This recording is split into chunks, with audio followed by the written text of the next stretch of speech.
नमस्कार, मैं doctor Navneet Sangwal, BCom part second EFM paper first money and banking है। उसके लास्ट वीडियो में हम लोगों ने ट्रेड साइकिल होता क्या है उसके बारे में डिस्कस करा था, फिर उसके फीचर्स क्या होते हैं और उसके डिफरेंट फेजेस क्या होते हैं। आज इस वीडियो में कोई भी ट्रेड साइकिल आता है तो उसके लिए करेक्टिव या रेस्ट्रिक्टिव मेजर्स क्या क्या हो सकते हैं, उसे नियंत्रित करने के या कंट्रोल करने के मेजर्स अपने पास में उपाय कौन कौन से होते हैं उसके बारे में डिस्कस करने जा रहा हूँ। ये मेजर्स हैं, इनको 2 पार्ट्स में डिवाइड करा है। एक तो रेस्ट्रिक्टिव या प्रिवेंटिव मेथड्स होते हैं, यानी कोई प्रतिबंध लगा करके किसी चीज़ पर ट्रेड साइकिल्स को रोका जाए। दूसरा होते हैं करेक्टिव, जब ट्रेड साइकिल्स अकर हो जाती है तो उस सिचुएशन में क्या क्या करना चाहिए। तो सबसे पहले प्रिवेंटिव मेथड्स आते हैं, उनके बारे में देख लेते हैं कि कौन कौन से प्रतिबंधात्मक उपाय होते हैं। जिसमें नंबर 1 आता है equilibrium in demand and supply, मांग एवं पूर्ति में संतुलन या साम्य। कोई भी इकोनॉमी होती है उसमें ट्रेड साइकिल्स अकर होने का सबसे बड़ा रीजन जो आता है वो डिमांड एंड सप्लाई में डिसइक्विलिब्रियम या इम्बैलेंस होना होता है। अगर कोई भी इकोनॉमी में पहले से डिमांड एंड सप्लाई को बैलेंस करके चला जाए, उसमें इक्विलिब्रियम मेंटेन करा जाए, साम्य उसमें मेंटेन करा जाए, तो वहाँ पर ट्रेड साइकिल्स के जो डिफरेंट फेज हैं उनको उनके अकर होने के टाइम ड्यूरेशन को कुछ पार्ट पर रोका जा सकता है। फिर सेकंड इसमें आता है मॉनेटरी एंड फिजिकल मेजर्स, मौद्रिक एवं राजकोषीय नीति। ये पहले से अडॉप्ट करे जाते हैं, फिर इसलिए करेक्टिव मेजर्स में भी इनको इंक्लूड करा जाता है कि या तो आप पहले ही प्रिपेयर हो जाओ, टैक्स स्ट्रक्चर है उसमें चेंज कर दिया जाए, या फिर मॉनेटरी पॉलिसी में लाइक बैंक रेट हो गया, CRR, SLR, इन सब में चेंजेस पहले से करके रखे जाए। अदरवाइज फिर करेक्टिव मेजर्स में इनको इंक्लूड करना पड़ता है। फिर थर्ड इसमें आता है नेशनलाइजेशन ऑफ बेसिक इंडस्ट्रीज, जो आधारभूत उद्योग होते हैं उनका राष्ट्रीयकरण कर दिया जाए। अब बेसिक जो इंडस्ट्रीज हैं उसमें खासतौर से आपके फाइनेंशियल इंस्टीट्यूशंस है लाइक बैंक्स हो गए, या फिर आपकी इंश्योरेंस कंपनीज आ जाती हैं, उनको इंक्लूड करा जाता है। जो आपके ट्रांसपोर्टेशन के जो बेसिक मीन्स हैं लाइक रेलवे का एग्जाम्पल लिया जा सकता है, इस टाइप की इंडस्ट्रीज है उनका पहले से ही नेशनलाइजेशन किया जा सकता है। अगर नेशनलाइजेशन टाइम से हो जाता है तो उस केस में इंडस्ट्रियलिस्ट है वो ज़्यादा प्रॉफिट सिक्योर करने की कोशिश नहीं करते, एक एप्रोप्रिएट रेट पर पब्लिक सेक्टर है वो फैसिलिटी जनरल पब्लिक को प्रोवाइड कराता है, तो उससे फ्लक्चुएशंस आने के चांसेस हैं वो कम हो जाते हैं। फिर नेक्स्ट आता है reduce the dependence on nature, प्रकृति पर निर्भरता में कमी। जैसे इंडियन इकोनॉमी की बैकबोन है वो भी एग्रीकल्चर है, और कई बार ये सबसे बड़ा ड्रॉबैक भी बन जाता है, कमजोरी भी बन जाता है। More than 50% cultivated land India में इरिगेटेड नहीं होता है, नॉन इरिगेटेड एरिया में उसको इंक्लूड करा जाता है। यानी जितनी भी सिंचित कृषि भारत की है उसमें 50% से ज़्यादा ऐसी कृषि है जिसपे सिंचाई की सुविधा नहीं है, वो प्योरली मॉनसून पर डिपेंड करती है। अगर मॉनसून टाइम पर नहीं आता है तो उस केस में एग्रीकल्चर से रिलेटेड जितने भी प्रोडक्ट है, फूड ग्रेन्स हैं, वो सारे डिस्टर्ब होते हैं, और एग्रीकल्चर पर डिपेंड करने वाली इंडस्ट्री है उनके लिए भी ये चीज़ प्रॉब्लमेटिक होती है। फिर इंडस्ट्रीज पे इसका इम्पैक्ट आता है तो वो डेफिनेटली आपके जो ट्रेड साइकिल है उसके डिफरेंट फेजेस को फेस करने के लिए मजबूर करता है। खासतौर से रिसेशन और डिप्रेशन दोनों सिचुएशन में इकोनॉमी जाने लग जाती है। फिर लास्ट आता है चेक ऑन स्पेकुलेशन, सट्टेबाजी पर रोक।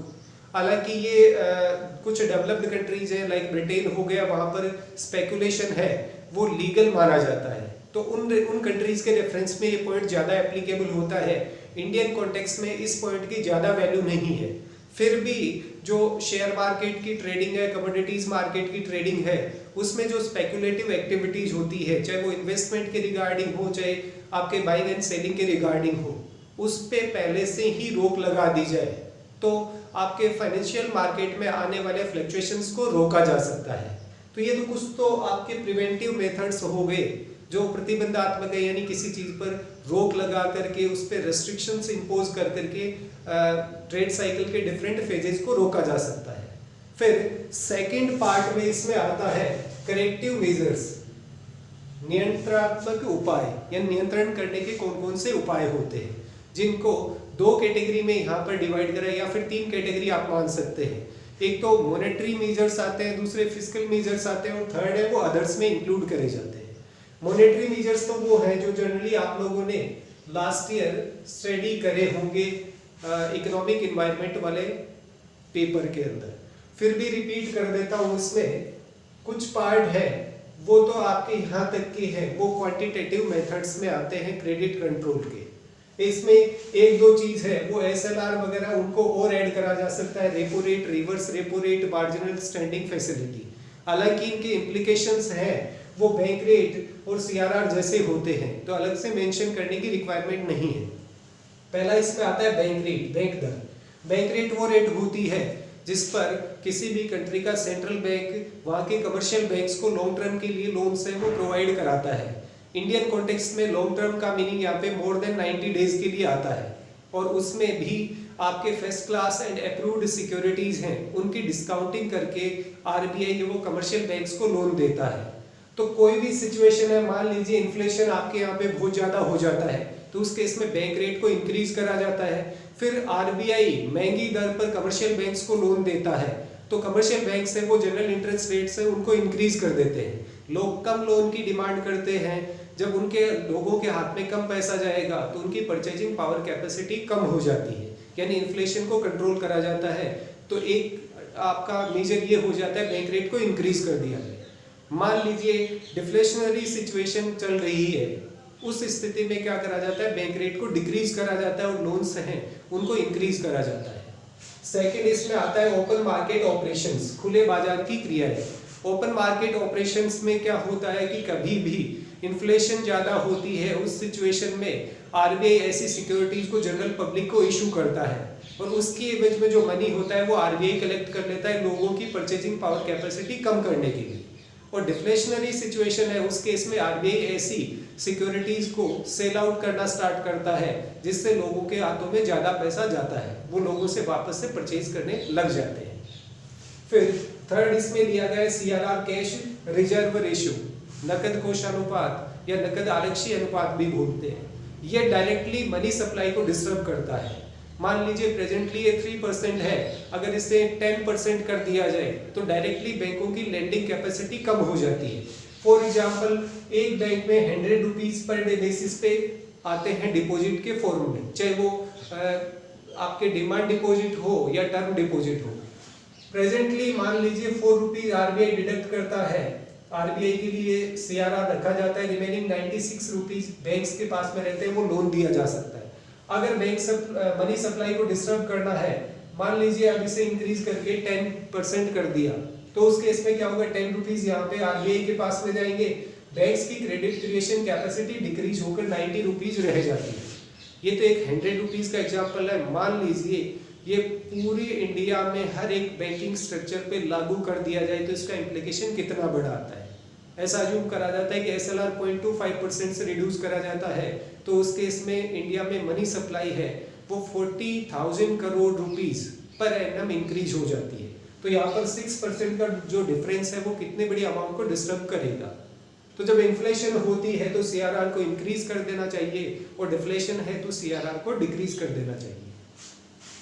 फिर नेक्स्ट आता है राशनिंग ऑफ क्रेडिट, साख की राशनिंग। ये होता है डिफरेंट पार्ट्स के लिए, पर्टिकुलरली जो क्रेडिट है उसको डिवाइड कर देना। जैसे प्राइमरी सेक्टर के लिए 40% रिजर्व है, ऑटोमोबाइल इंडस्ट्री के लिए लोन की कैपेसिटी मैक्सिमम 10% कर दी जाए, ऐसे ही एंटरटेनमेंट इंडस्ट्री है उसके लिए अलग कर दिया जाए, टेलीकॉम के लिए अलग, फार्मास्यूटिकल के लिए अलग। तो जिस सेक्टर में महंगाई बढ़ रही होती है उनको कम लोन दिए जाते हैं, और जहाँ पर महंगाई कम है वहाँ पर ज़्यादा लोन दिए जाते हैं। एक आता है change in margin. In general एक बात चलती है कि आप जितने वैल्यू के डॉक्यूमेंट देते हैं उसका 80% है वो बैंक आपको लोन सैंक्शन करते हैं। अब मान लीजिए लोन कम देने हैं तो इस मार्जिन को 70% कर दो, और लोन ज्यादा देना है तो इस मार्जिन को 90% करा जा सकता है।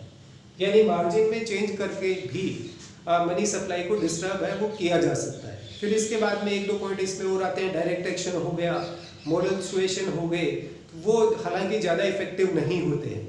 जो मेन इफेक्ट डालते हैं मॉनेटरी पॉलिसी के थ्रू वो ये वाले पॉइंट्स होते हैं।